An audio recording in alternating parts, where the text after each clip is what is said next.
Hola muchachos, ¿cómo están? Bienvenidos a una nueva clase online. Espero estén muy bien y disfrutando de lo que lleva quedando de vacaciones, pues nos queda poquito para poder vernos nuevamente en vivo y en directo. Así que la idea es que hoy día recordemos un poco lo que hemos estado viendo de todo lo que es nuestro siglo XX y partiremos analizando un poco lo que es la evolución política de nuestro país desde el parlamentarismo, pasando por el presidencialismo y luego cómo este se va a ver quebrado producto de un golpe militar y la venida entonces de la dictadura.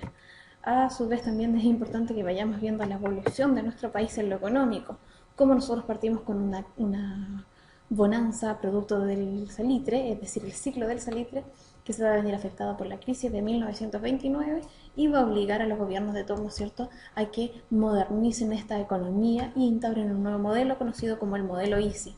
Y a su vez también que el Estado vaya cambiando su rol y se vuelva un poco más empresario y también un poco más benefactor.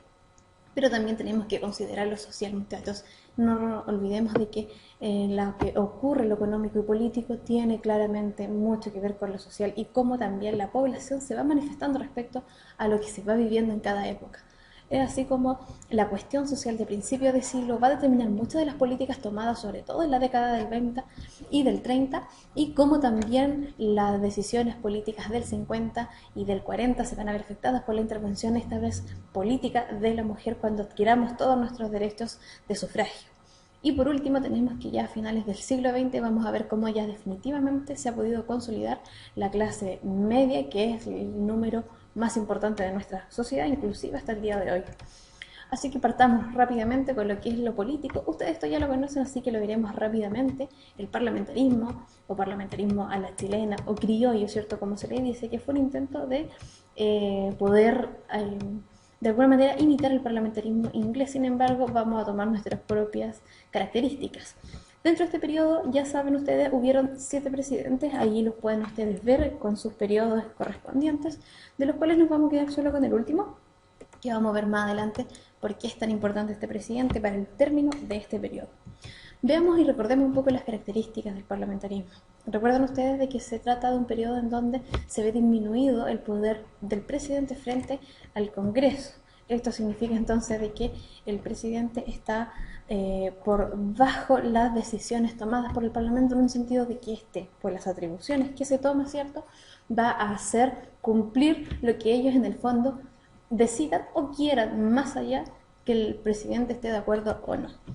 Por otro lado, también tenemos que se van a dar una serie de rotativas ministeriales, que significaba de que el Parlamento podía, ¿cierto?, interpelar a los ministros o declarar votos de censura respecto a estos, lo que llevaba a que todos los ministros y todo el gabinete renunciaran. Cada presidente en este periodo tuvo alrededor de 10 a 12 gabinetes mientras gobernaba. Todos en conjunto entonces entraban al gobierno y todos juntos también tenían que retirarse producto de este hecho. Otra cosa importante y característica de este parlamentarismo fue que no había clausura de debate, es decir, se eternizaban los proyectos de ley no poniéndose nunca de acuerdo para poder aplicarlos, ¿cierto?, y aceptarlos. Y por último, como característica para mencionar, entre otras tantas, ¿cierto?, son los vicios políticos que van a haber en este tiempo. Uno de ellos el cohecho, que es la compra del voto, y el otro el cacicazgo, que tiene este concepto de ser un cacique que impone ideas y dirige masas, que por lo general ocurría, por ejemplo, una dueña de una empresa que hacía que sus empleados votaran por el candidato que a este le convenía, obviamente a cambio de algún favor político. Ahora bien, muchachos, yo les hablaba de que no íbamos a quedar y vamos a hablar un poco más en detalle de Arturo Alessandri, porque ya saben ustedes de que este León de Tarapacá es quien va a venir a poner como el sello distintivo de este periodo. Él va a ser elegido primero por una gran masa popular, pues era bastante querido. Él llamaba a su chusma querida, recuerden ustedes, como la canallada, perdón, dorada, y él era muy cercano a la gente por los discursos que él daba. Él va a proponer toda una serie de cambios sociales durante su gobierno. Sin embargo, esto no va a ser tan así, pues yo les decía de que no debemos olvidar de que él, a pesar de las buenas ideas o intenciones que hubiese tenido, estaba todavía dentro de un periodo parlamentario. Esto hace entonces de que la carrera que él comienza ya fuertemente en 1921 le va a empezar a costar terminarla, ya que no tenía el apoyo de las cámaras. Las cámaras no lo acompañaban. Si se dan cuenta, el dibujo viene a graficar un poco esto, ¿cierto? A modo de burla, obviamente. Y por último, esto también va a ser de que ese mismo grupo que en algún momento lo apoyó, van a ser los que también van a estar ahora cuestionando y criticando su labor, pues en 4 años, ya para 1924, veían de que nada de lo que él había prometido se estaba cumpliendo. Esto obviamente va a traer consecuencias y podemos hablar de una crisis política del 24, cuando un grupo de jóvenes militares, ¿cierto?, vaya al Congreso, escuchen lo que se estaba proclamando en ese momento, que era una dieta parlamentaria, es decir, un sueldo, y ellos obviamente enojados se van a manifestar. Este hecho va a ser conocido como el ruido de sables del 4 de septiembre de 1924. Va a ser conocido a nivel nacional y va a generar de que el presidente se vea obligado a aprobar una serie de proyectos sociales que habían estado guardados, ¿cierto?, y en la espera por varios años, por lo ya antes señalado de este periodo. Ahora, Alessandri, obviamente, bajo todo lo sucedido y la presión que recibe, decide irse del país con no más que 180 pesos en su bolsillo. Él va a presentar su renuncia, no se le va a aceptar, sino que se le da un permiso para que se retire. Ahora, dentro de todo este movimiento, recordemos que había una figura militar que destacaba por sobre el resto, y era el señor Carlos Ibáñez del Campo, quien no va a estar de acuerdo en cómo llevaban las cosas sus compañeros militares, así que lo va a deponer del poder que ellos tenían, se va a quedar él a la cabeza y va a volver a llamar a Alessandri, quien decide volver efectivamente. Sin embargo, lo hace durante unos meses, no lo va a hacer hasta el final de su gobierno. Él llega en marzo, se va a retirar en octubre, pues se va a ver obviamente bajo la sombra y la figura de Ibáñez, que ya se había posicionado como una figura fuerte políticamente en nuestro país, y además era el único ministro que iba a quedar, cierto, en ejercicio. El resto de los ministros habían renunciado y por ende presiona a Alessandri para que lo considere, para que él firme todos los proyectos que él decidiera enviar a las cámaras, ¿cierto?, del Parlamento. Esto no le va a gustar a Alessandri y va a decidir renunciar. En la imagen nosotros podemos ver cómo se hace una burla de Alessandri y se dice de que el león al final no era tan fiero como parecía pintarlo. Ahora sí, vemos entonces que con esto Alessandri se va a ver bastante presionado. Sin embargo, va a generar dos cosas muy importantes en estos meses que va a retornar. Lo primero de ello, ahí lo vemos, la Constitución Política de 1925, que va a venir a quitarle y a restarle importancia al Parlamento, a entregarle más atribuciones al presidente y por ende generar que ahora ambos poderes sean colegisladores.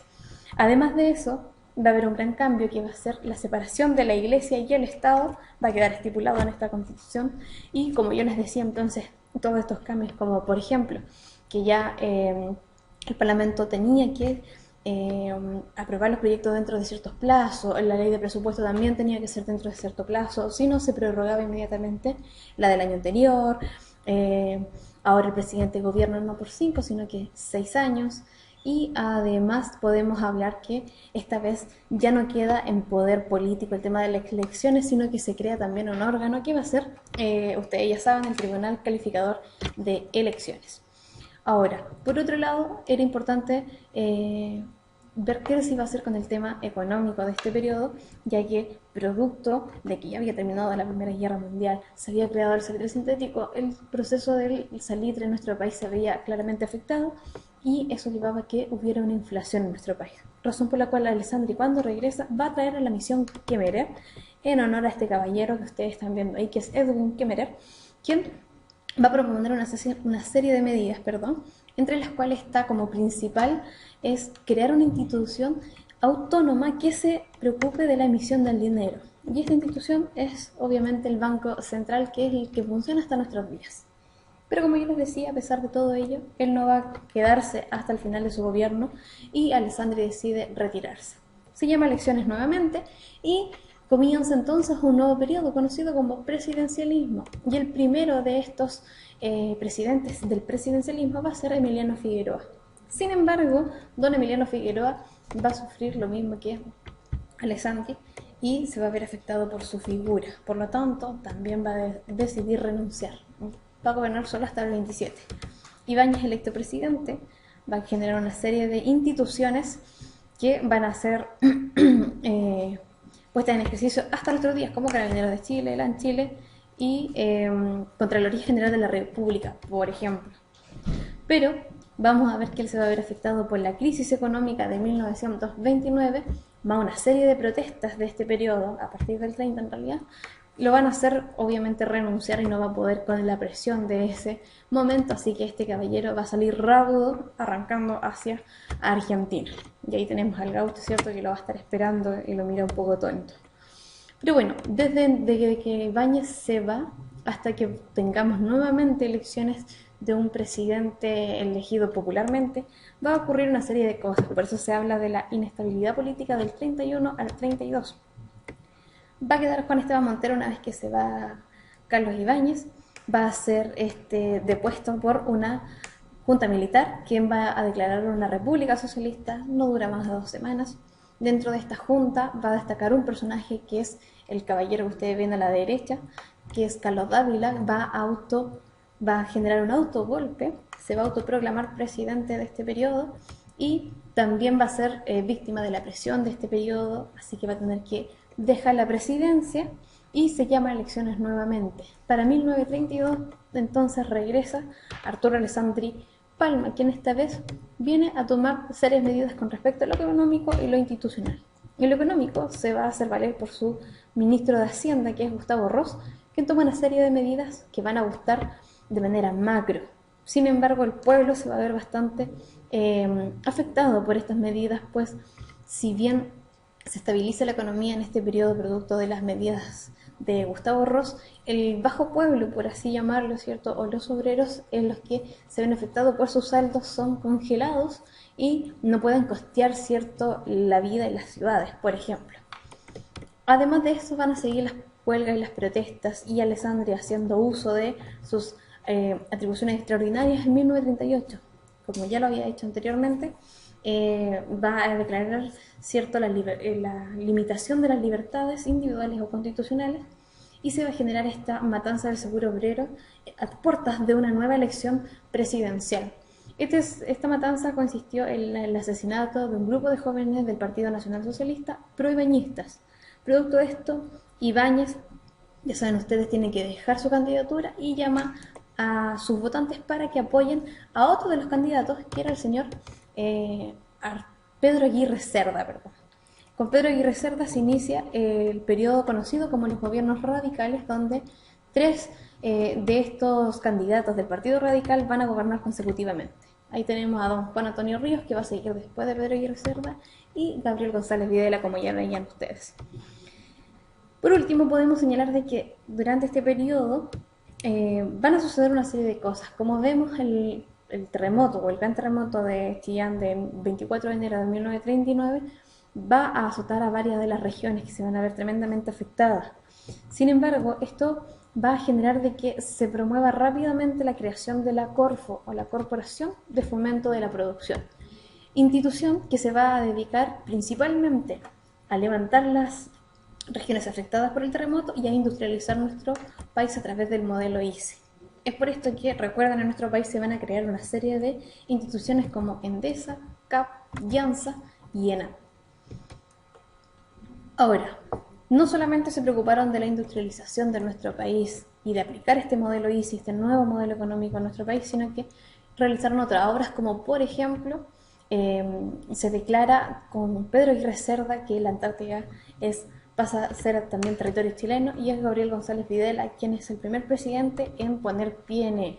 También se va a crear toda una serie de reformas educacionales que se van a ver incluso en el mundo universitario, creándose la Universidad Técnica del Estado, que actualmente se conoce como Universidad de Santiago, y también van a promover mucho la cultura, creándose el Premio Nacional de Literatura, que van a ser, ¿cierto?, entregadas a figuras muy destacadas de nuestro país, como son, por ejemplo, Gabriela Mistral y Pablo Neruda, que además son premios Nobel de Literatura en nuestro país.